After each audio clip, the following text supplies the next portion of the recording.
Now, should schoolgirls keep their hair? Ghanaians react. It's a rule that's been part of Ghana's education system for decades. Girls must shave their hair before they attend schools. But after a viral video showed a young girl in tears as her long hair was cut off, the policy is now sparking debate across the country. Some say it's tradition and about discipline. Others believe it's outdated and unnecessary. But what does the Education Minister Haruna Idrisu make of the development? There is an ongoing debate in social media about haircuts and size and length of hair in secondary schools. We will not tolerate it today. We will not tolerate it tomorrow. And so long as we are molding character, if we give in to hair today, tomorrow it will be shoes, and the next day it will be the way they dress. Therefore, as part of our disciplinary measures, headmasters and GES, you are accordingly empowered to take full control of how students behave on your campuses. So anybody who thinks that your child will walk into any institution of learning as if that child, forgive my words, was to attend a beauty contest, the school environment is not for that purpose and not cut for that purpose, and would not tolerate that as an institution. Togbe Chairman, there is a lot of growing indiscipline in our schools, some even with teachers abusing learners. We would not accept that. We would apply heavy sanctions to any teacher who wants to take advantage of a learner. Well, but does this pronouncement finally end the debate that first gained national attention 4 years ago when Tyrone Magai challenged Achimota School over similar issues of personal expression and school rules? Let's hear again from the Director of Africa Education Watch, Kofi Asare. I am on the side of the law. A similar issue went to court years ago, and the court pronounced that schools may have their rules for dressing and hair, etc., to the extent that it is necessary for the regulation of conduct and discipline in schools.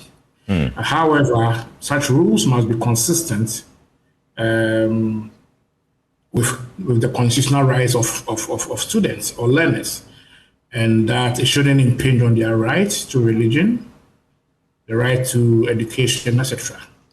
And so to the extent that trimming one's hair, which is not a manifestation of one's religion, takes place in our senior high schools, I don't see it contradicting the pronouncement of the High Court in the Rastafarian versus Achimota school case. And that is why I have no objection to the rule in question. Meanwhile, some of you in Accra have also been sharing your views on the minister's directive. Take a listen. The question is, what does hair got to do with academics? And then in the first place, you are saying that she's going to be indisciplined and all that. But in schools, you have rules and regulations that you abide to. And these rules are those that are governing the schools. So you can't say she shaving the hair is going to make her disciplined. No, at least there should be standards. I think it doesn't really make sense because I don't see the correlation with hair and studies. We those in the university, most of us have hair, and then we are still doing well. So it doesn't mean a child in the SHS is going to do bad just because she has hair or she's going to be indisciplined. We're crying every day because why would I keep my hair, see the length, and then now because of school, I should cut it. It's not fair. Oh, okay, but cutting hair is not part of academic excellence because someone can braid there or someone can cut there. The one with some braid can be better than that one. The person who has cut the hair, that one there I disagree. So if they don't want the student to braid their hair when entering the senior high school, they should go for natural hair, like they can braid cornrow or twist. Say the all Canadian mimi to me. a good idea. I personally disagree with him because I don't support the haircut idea. Everyone performs differently when it comes to academics.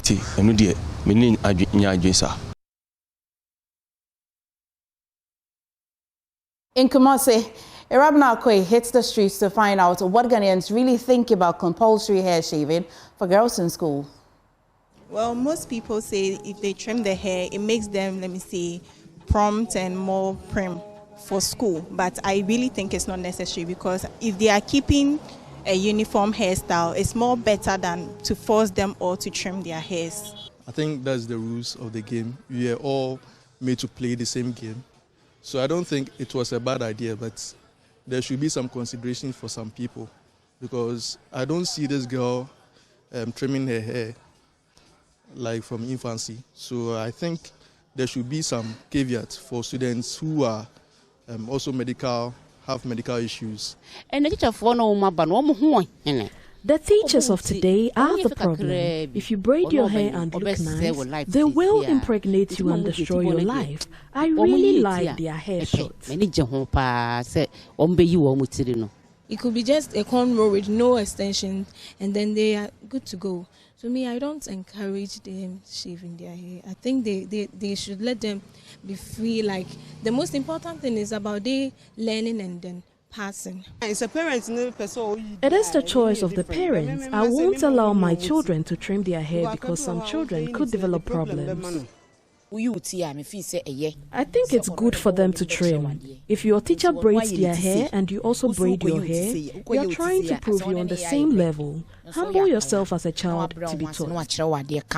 Girls, when they keep their hair, they try to style it when they are in school. So that will make their attention be divided when maybe learning, or like even some of their colleagues, the boys' attention to be divided in the classroom. Our teachers, they will be like, oh, if they braid their hair, they might not focus solely on their studies.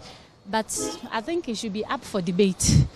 It should be up for debate whether they should choose. They should have the choice to choose whether they should trim their hair or they should be. Whether this movement leads to a change or not, it is clear that Ghana's next generation wants their identity to be part of the lessons taught in school. For Joy News, Irabna Akwe Kumasi.